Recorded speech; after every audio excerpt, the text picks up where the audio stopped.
Donc, bonjour à tous. On va commencer ce webinaire de présentation pour l'appel à projet démonstrateur dans le cadre du projet Vitiliance. Donc, on a Marie Pelletier et Valérie Poulain qui sont de France Agrimaire, vont nous présenter justement les modalités de dépôt pour une candidature à l'appel à projet démonstrateur. Merci. Donc, comme c'est un webinaire, vous n'avez pas les caméras ni les micros. Donc, si vous voulez poser des questions, merci de le faire dans la conversation. On y répondra. Donc là, nous avons 55 minutes pour vous, Valérie et Marie. On vous laisse la parole. Merci à vous. Merci beaucoup. Du coup, effectivement, on va vous faire une présentation sur l'appel à projet. On va essayer d'être assez synthétique pour laisser un temps d'échange sur la fin de l'heure de présentation. Donc moi, je suis Marie Pelletier, je suis la chef d'unité de exploitation et expérimentation au sein de France Agrimaire. On gère un certain nombre d'aides nationales sur de l'aide aux exploitations agricoles ou sur des projets pluriannuels de recherche et d'expérimentation. Et notamment, donc, pour rentrer tout de suite dans le vif du sujet, l'appel à projet Vitiliance. Donc, la présentation va être en deux temps, avec une présentation sur le cadre général de l'appel à projet, calendrier et compagnie.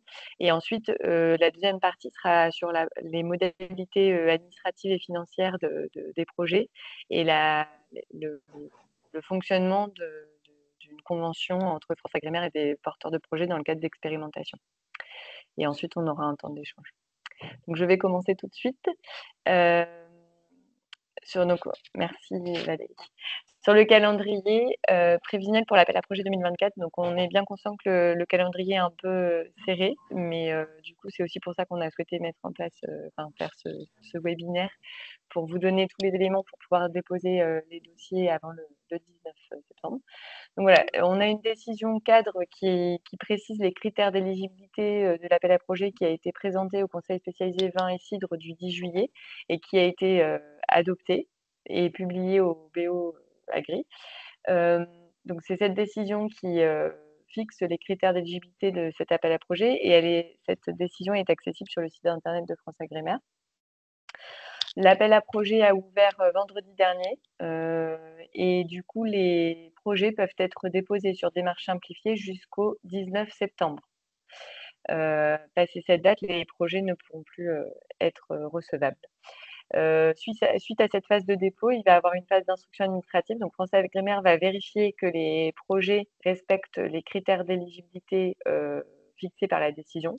Les plafonds sur les prestations de services, les bénéficiaires éligibles, enfin ça, on y reviendra un peu plus ensuite. Mais du coup, c'est toute cette partie de recevabilité qui va être faite entre le 20 septembre et le 30 septembre.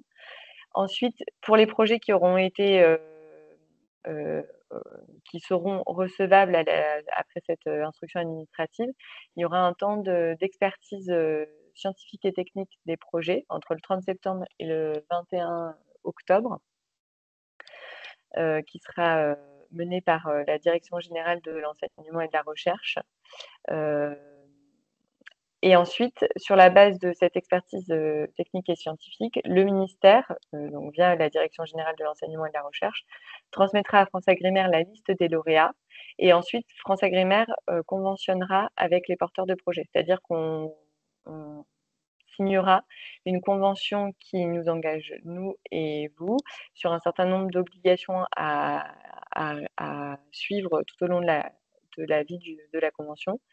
Donc, cette convention fixe le montant des dépenses éligibles et l'aide attribuée, ainsi que les différentes phases de la convention, par exemple, à quel moment demander une avance, une acompte, un solde, quelles sont les pièces à transmettre, à quel moment il faut prévenir France Agrimaire en cas de changement. Enfin, bon, voilà, c'est un peu le cadre qui fixe les conditions pour que tout se passe bien pendant la période de réalisation du projet. Une petite précision avant de passer sur la diapo d'après. Donc, l'appel à projet, la téléprocédure pour l'appel à projet est ouverte vendredi. Comme vous voyez, le conventionnement ne sera pas fait avant novembre. Néanmoins, ce qui compte pour la prise en compte des début des dépenses éligibles, c'est le dépôt, la validation dans la téléprocédure qui a ouvert vendredi. Donc, la garantie pour être certain d'être financé, il faut bien attendre novembre pour s'assurer que vous serez lauréat. Par contre, si vous avez des dépenses qui ont commencé, qui commenceront au mois d'août, par exemple, après dépôt de votre projet, ces dépenses pourront être prises en compte, pourront être financées dans le cadre de la convention qui sera signée ensuite en novembre.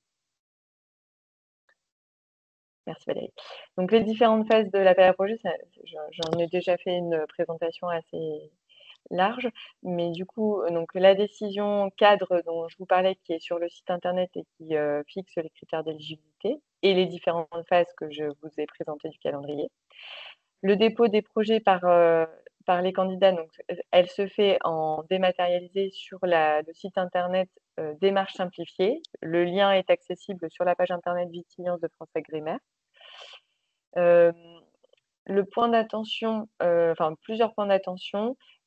Première chose, la date de clôture au 19 septembre, c'est une date ferme, donc il faut bien s'assurer d'avoir validé son dossier à la date du 19 septembre pour qu'il soit, pour qu'on puisse,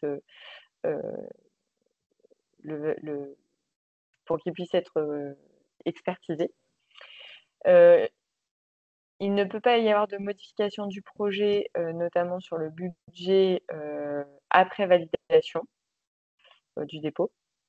Je vous invite à bien vérifier les conditions d'éligibilité qui sont fixées dans la décision de FranceAgriMer, notamment sur ce que je disais, les bénéficiaires éligibles, les plafonds de dépenses éligibles, tous ces critères-là qui doivent être respectés au moment du dépôt pour que le dossier soit recevable. On va y revenir après, hein, donc ce sera un point développé après. Mais vraiment, un point d'attention à s'assurer que les projets respectent bien ce cadre pour garantir une recevabilité des dossiers. Et sur ce point, je vous invite à regarder de bien regarder l'édition qui est publiée sur le site internet.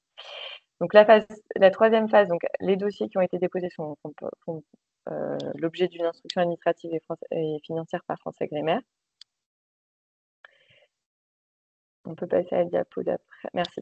Donc, je ne vais pas revenir sur la phase d'expertise qui sera menée par des experts identifiés par la Direction générale de l'enseignement et de la recherche au ministère de l'Agriculture en fonction des compétences, des compétences, des champs de compétences des experts sélectionnés en lien avec l'appel à projet Vitiliance.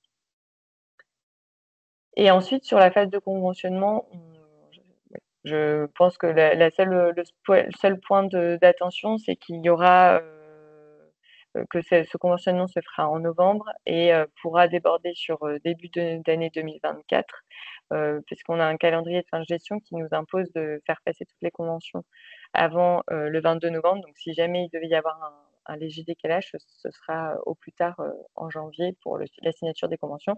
Ce qui, comme je l'ai dit plus tôt, ne vous empêche pas de commencer à engager des dépenses dès lors que votre dossier est validé dans la téléprocédure et que vous avez eu du coup la validation que votre projet a été retenu sur la liste des lauréats, et cette liste devrait être connue début novembre. Donc là, c'est juste une capture d'écran de la téléprocédure sur laquelle sont déposés les projets. Donc vous pouvez tout à fait commencer à initier votre projet pour voir à quoi ça ressemble et le reprendre dans un second temps. C'est la démarche, la téléprocédure vous permet de savoir combien de temps en moyenne il faut pour déposer un dossier, quelles sont les pièces à préparer pour pouvoir finaliser le dossier. Mais encore une fois, vous pouvez l'initier et le finaliser après. Un point d'attention toutefois, il faut bien vérifier que vous allez jusqu'à la phase de validation, puisque c'est bien cette phase de validation qui emporte dépôt du projet. Il y a un accusé de réception par mail qui est envoyé dès lors que vous validez votre projet, donc il y a quand même un certain nombre de garanties qui vous permettront de vous assurer que le projet est bien déposé. Sur le contenu du dossier, ce qui est attendu, pour pouvoir déposer le projet, c'est le descriptif générique de votre projet, une synthèse technique du projet qui reprend la trame qui est fournie dans le formulaire, mais qui est aussi présente sur le site internet et dans la décision de transagrénaire cadre. Et du coup, dans ce descriptif technique, il y a un certain nombre de champs qui sont à respecter et à compléter. C'est pour ça qu'il y a une trame aussi, c'est pour vous accompagner sur ce dépôt et pour faciliter la complétude des dossiers, avec les objectifs, les résultats, l'état de l'art, l'état de l'art sur le projet que vous avez mené, un descriptif du partenariat mis en place dans le cadre de ce projet, un calendrier, un rétro-planning du déploiement de votre projet, les objectifs et les modalités de diffusion, les objectifs du projet, les modalités de diffusion des résultats. Donc ça, c'est un point vraiment important qu'il faut bien détailler au moment du dépôt pour s'assurer que les projets seront diffusés largement, que les résultats seront diffusés largement. Et ensuite, le plan de financement qui comprend le budget et le plan de financement par action pour le projet global, et ensuite un budget par partenaire, mais on va y revenir aussi. Et enfin, dernière pièce qui est importante pour nous, c'est la lettre d'engagement qui permet de s'assurer que le chef de file et les partenaires se sont bien engagés collectivement dans ce projet. Parce qu'il y a un point sur lequel je n'ai peut-être pas assez insisté, mais la convention qui est signée suite à la liste des lauréats, c'est une convention qui lie FranceAgriMer et le chef de file. C'est-à-dire qu'on n'a pas une convention avec le chef de file et tous les partenaires, on a une convention entre FranceAgriMer et le chef de file. Et c'est au chef de file ensuite, au porteur de projet, de faire le lien entre les différents partenaires, à la fois sur le suivi administratif, technique et scientifique des projets, mais aussi sur le financement qui est alloué, c'est-à-dire que FranceAgriMer versera l'aide au chef de file, qui ensuite reversera la part relevant de chaque partenaire au sein de son projet.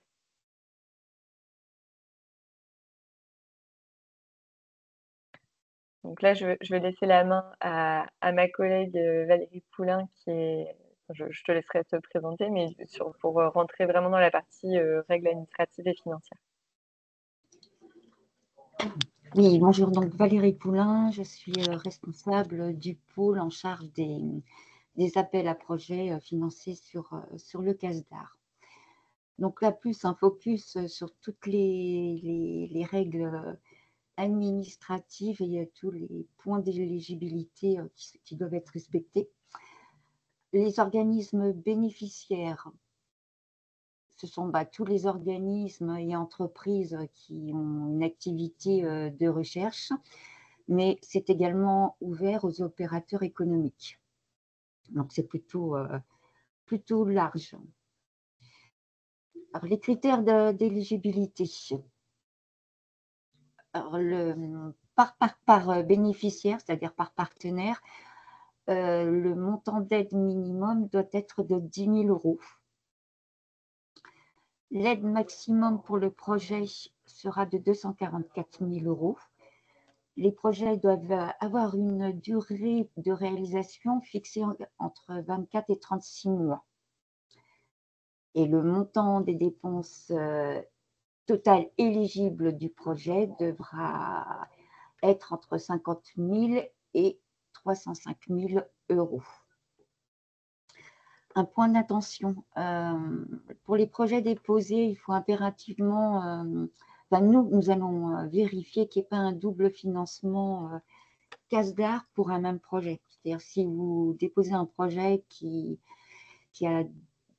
aurait pu être déposé ailleurs et avec un financement CASDAR, il faut, du coup, le projet ne sera pas éligible. Le taux d'aide moyen par projet sera donc 20% des dépenses éligibles. Et le taux d'aide qui peut être demandé par partenaire est en fonction de l'activité de l'organisme. Donc, pour tous les organismes publics qui font de la recherche, ils peuvent demander une aide jusqu'à 100% des dépenses éligibles qu'ils auront déposées. Pour les organismes privés, y compris les chambres d'agriculture, dont le but premier est de faire de la recherche et du développement, le taux d'aide demandé peut aller jusqu'à 80%. Et pour les opérateurs économiques dont l'activité principale n'est pas de faire de la recherche et du développement, le taux d'aide demandé est de 40%. Alors, sur le taux d'aide, ça, ce n'est pas un critère d'éligibilité au niveau du dépôt. En revanche, c'est un point que nous, on vérifiera.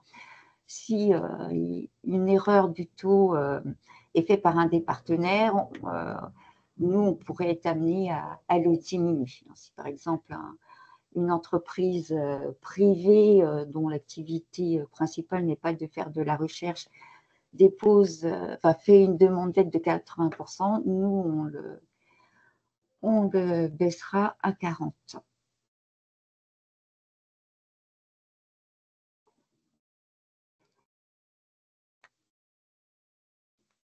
Alors, les règles également à respecter.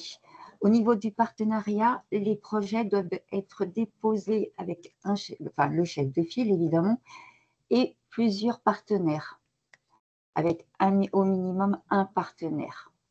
Alors, par partenaire, on entend donc une autre structure en dehors du chef de file qui demande un financement à France Agrimaire.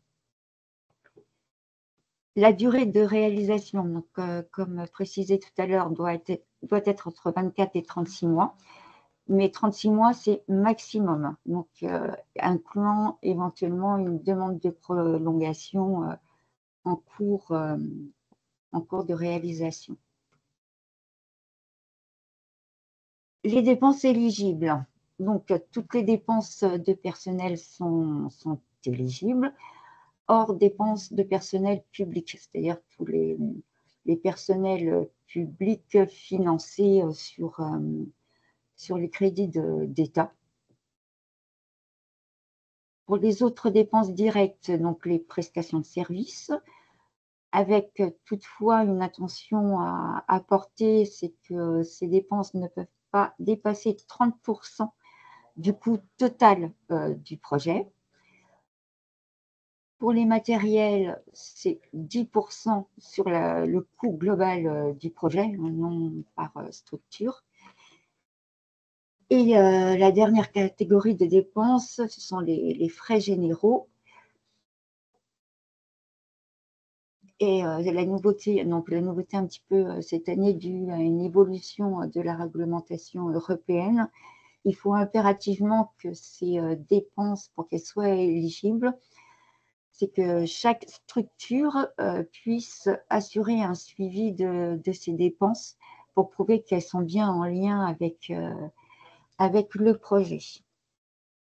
Et ces dépenses, donc, elles peuvent être le montant peut être au maximum de 20% des dépenses éligibles pour tous les organismes privés, y compris les chambres d'agriculture, et de 15% pour les organismes publics. Si vous avez des questions pendant la phase de montage de votre projet, vous n'hésitez pas à adresser un mail à l'adresse générique qui est indiquée. Merci. Merci beaucoup Marie et Valérie. Donc pour l'instant il y a des questions, donc n'hésitez pas à remonter d'autres questions pendant qu'on répond à ceux qui ont déjà été posés, à celles qui ont déjà été posées. Donc il y a justement une première question par rapport à ces frais généraux. Et justement, qu'est-ce que vous appelez les frais généraux liés directement au projet?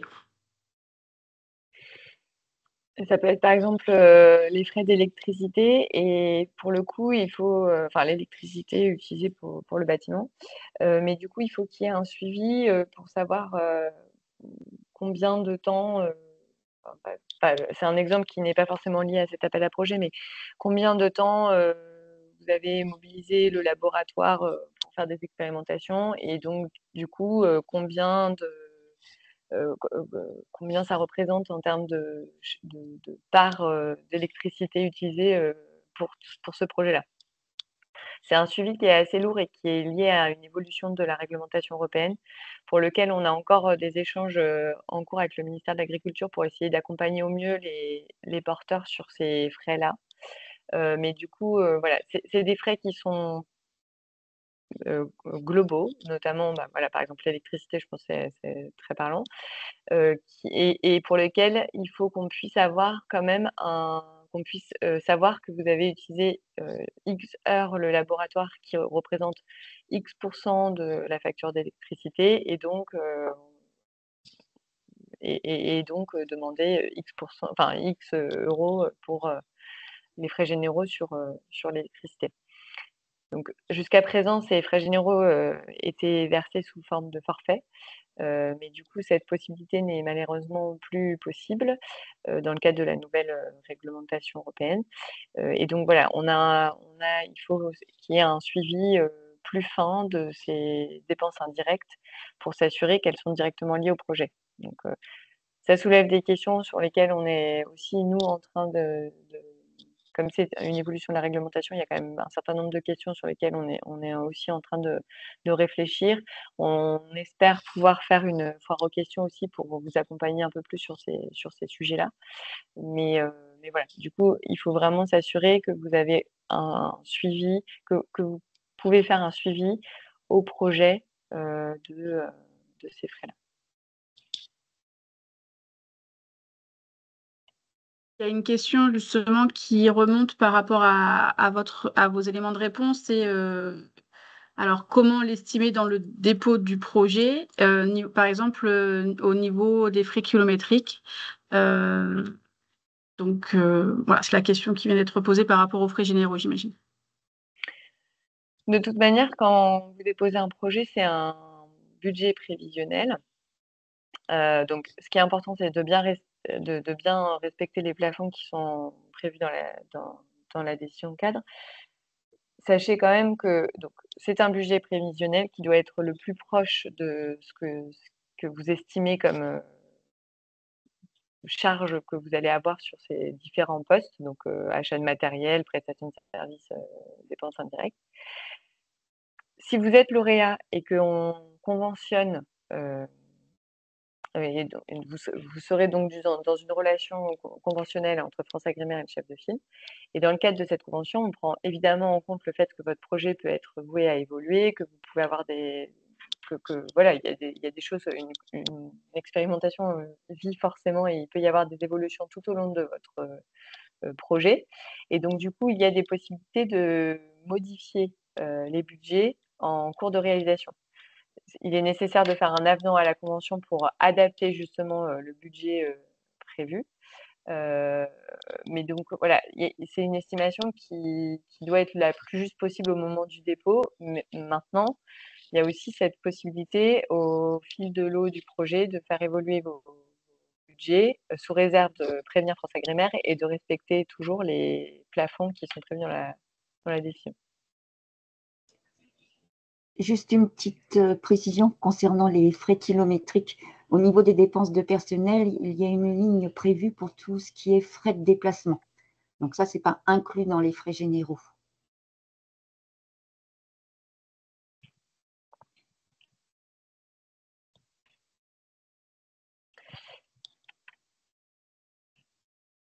Très bien, merci pour ces éléments de réponse par rapport aux frais généraux. Si je comprends bien, en plus, voilà, on va aborder, on précisera ces éléments dans le FAQ, mais si je comprends bien, comme c'est toujours encore avec des cours d'échange avec le ministère, il y aura aussi des éléments de réponse qui vont pouvoir alimenter les éléments au niveau des frais généraux.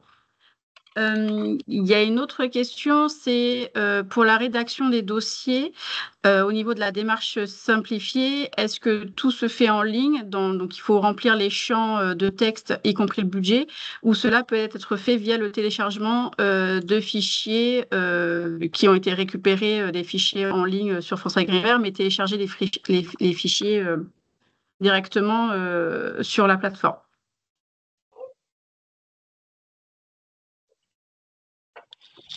Il y a un certain nombre de champs qui sont effectivement à saisir directement dans Démarche simplifiée. Et après, il y a de mémoire, mais Valérie, tu me compléteras si je dis une bêtise, mais les budgets globaux, enfin budget global du projet et budget par partenaire sont effectivement des pièces jointes à saisir via le téléchargement des fichiers. Ce n'est pas des champs directement intégrés dans le dépôt. C'est tout à fait ça. Et le descriptif, l'annexe concernant le descriptif technique est également une pièce à télécharger. En fait, sur la téléprocédure, c'est essentiellement des points administratifs, donc les contacts, l'entreprise, le résumé du projet. Et après, ce sont surtout après les autres pièces sont à télécharger. Mais du coup, c'est aussi pour ça que je disais que vous pouvez commencer à initier sans aller jusqu'au bout. Vous verrez, malgré tout, la téléprocédure est là aussi pour vous accompagner. Les pièces qui sont à joindre sont disponibles sur Démarche simplifiée, sont aussi disponibles sur notre site internet si besoin, mais voilà, vous avez un accompagnement aussi sur ces différentes étapes pour vous assurer de la complétude du dossier. Et alors là, du coup, je suis désolée, je me retourne vers Valérie, mais on a aussi la fiche de recevabilité qui est dans la décision France Agrimaire. J'ai un doute. Oui. Oui. Donc du coup, je vous encourage en fait dans le cadre dans la décision France Agrimaire sur Vitiliance, il y a une fiche de recevabilité qui a un peu une liste des différents points qui sont vérifiés au moment de la partie de l'instruction administrative. Cette fiche, elle a été elle a été constituée pour justement vous permettre de garantir que le projet que vous allez déposer répond bien aux critères administratifs. C'est vraiment un accompagnement pour être certain que vous n'allez pas déposer quelque chose, parce que c'est vrai qu'il y a beaucoup d'éléments à prendre en compte, mais du coup, voilà, cette liste des points de contrôle peut vous permettre vous pouvez la balayer et vous assurer que c'est bien, que vous rentrez bien dans le champ de tous les critères qui seront, nous, vérifiés côté administratif. Donc, vous avez cette possibilité aussi de faire un autocontrôle avant de déposer le projet pour vous assurer que le projet respecte bien les critères fixés par l'appel à projet.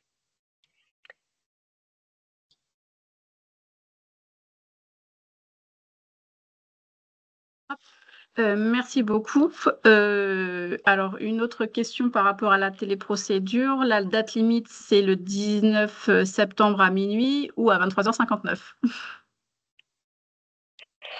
C'est 19 septembre à 23h59. Merci. Un petit conseil, n'attendez quand même pas ce délai. On rencontre des fois des personnes qui ont des soucis informatiques et il faut mieux quand même anticiper.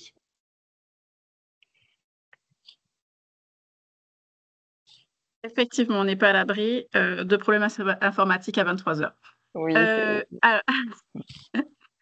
Alors, il y a une autre question par rapport à les critères d'éligibilité en fait des personnes qui peuvent déposer ou être considérées comme partenaires. Une exploitation agricole ou un groupement de producteurs ou même une AOP peuvent-ils être considérés comme opérateurs économiques dont le but premier n'est pas de faire de la recherche et ou du développement? Oui, tout à fait. Donc pour les trois, c'est-à-dire exploitation agricole, groupement d'employeurs ou AOP. Ok. AOC, AOP. Enfin, AOP, d'ailleurs. Pardon.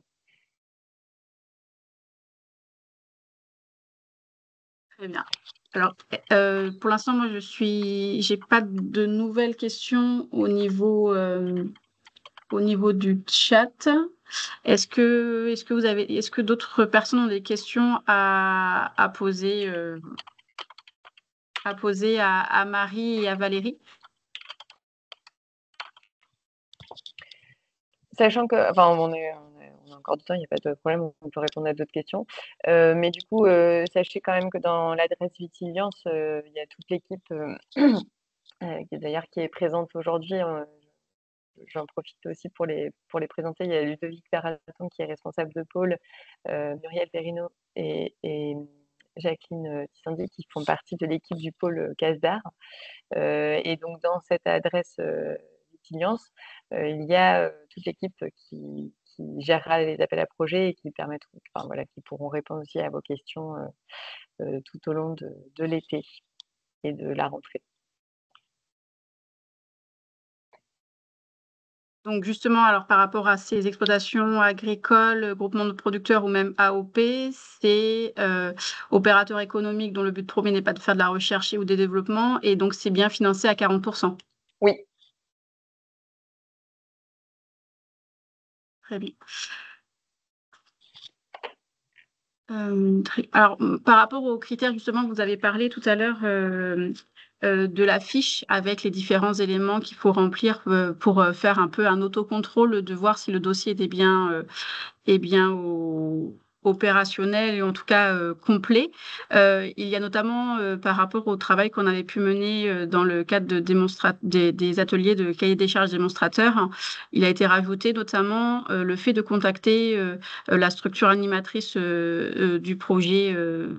La structure animatrice de la région, de votre territoire, dans le cadre du projet Vitiliance, c'est notamment d'avoir en fait une lettre de soutien ou une lettre d'accord en fait du projet pour justement accompagner tout ce travail en amont de co-conception avec les partenaires et de lien entre la structure porteuse d'un appel à projet démonstrateur et aussi le fait d'être en contact avec la structure animatrice du projet Vitiliance, puisque les deux sont liés en fait, et cet appel à projet se fait aussi dans le cadre de Vitiliance. Voilà pour une petite précision supplémentaire par rapport au futur chef de projet.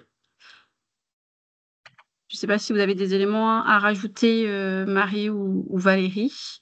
J'ai remis effectivement dans la conversation le lien de la téléprocédure avec la démarche simplifiée et effectivement l'explication de l'appel à projet sur le site de France Agrimaire où vous avez l'ensemble des informations et notamment vous avez les pièces justificatives donc de ce qui a été présenté, les descriptifs, donc les lettres d'engagement, le descriptif technique à compléter et les 2 annexes budgétaires à remplir.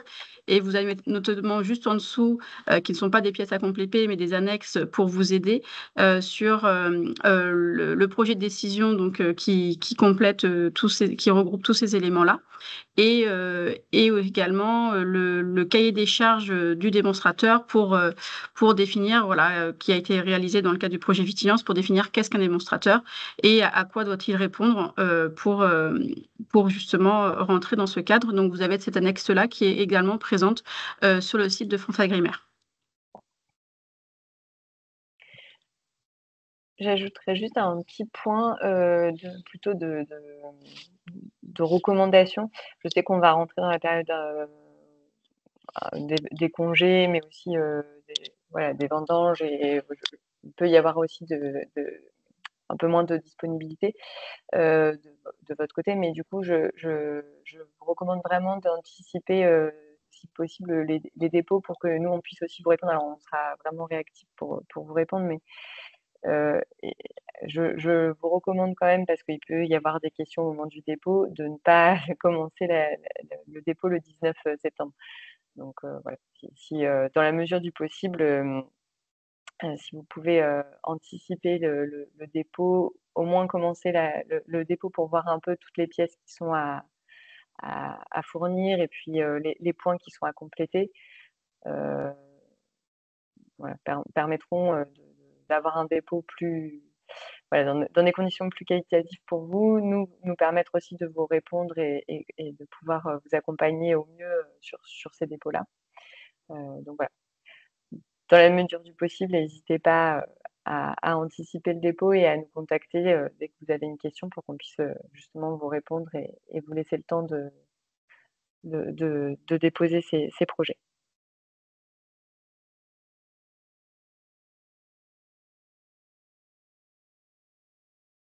Est-ce que Valérie, vous avez des informations complémentaires à apporter ou Marie, autre que ces recommandations? Effectivement, la téléprocédure, on peut la lancer sans qu'elle doive être finalisée. Dans un premier temps, elles peuvent se faire au fur et à mesure, comme vient de le préciser Marie, pour voilà, comme ça, vous au fur et à mesure, vous rentrez des difficultés, voilà, vous pouvez remonter les questions et éviter de vous retrouver en difficulté le 18 septembre ou le 19 septembre.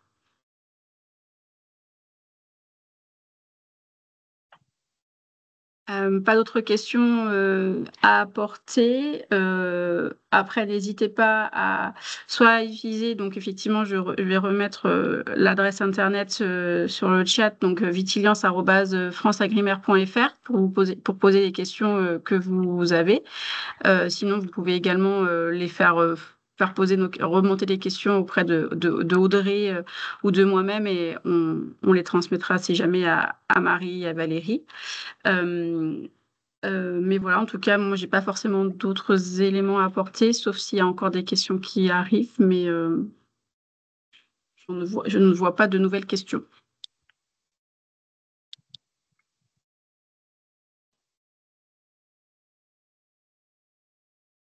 Audrey, est-ce que c'est bon? Non? Merci Valérie et Marie pour la présentation assez rapidement après la sortie de l'appel à projet. Pas de souci. Donc, on va vous transférer également ce support si ça n'a pas déjà été fait ou si vous ne l'avez pas déjà reçu, on vous transmettra le support qui vient de vous être présenté aujourd'hui. Vous avez bien les liens de la téléprocédure et les informations sur le site de France Agrimaire et sinon, donc, et l'adresse de vitiliance@franceagrimaire.fr. Sinon, on sera à votre disposition avec Audrey pour répondre à vos questions. Et on va essayer de construire rapidement un FAQ, donc n'hésitez pas à nous faire remonter si vous avez d'autres questions qui reviennent, notamment pour la téléprocédure, ou à utiliser l'adresse vitiliance@franceagrimaire.fr. Voilà. Merci à tous. Merci Valérie et Marie d'avoir justement pris le temps de présenter cet appel à projet malgré le planning serré et d'avoir fait même pas une semaine après le dépôt sur l'ouverture de la téléprocédure en ligne. Et puis merci à tous les participants justement pour d'avoir assisté à cette présentation, à ce webinaire de présentation pour éviter justement de multiplier les sollicitations. Mais donc merci à tous, merci encore Valérie et Marie et merci Audrey pour l'organisation.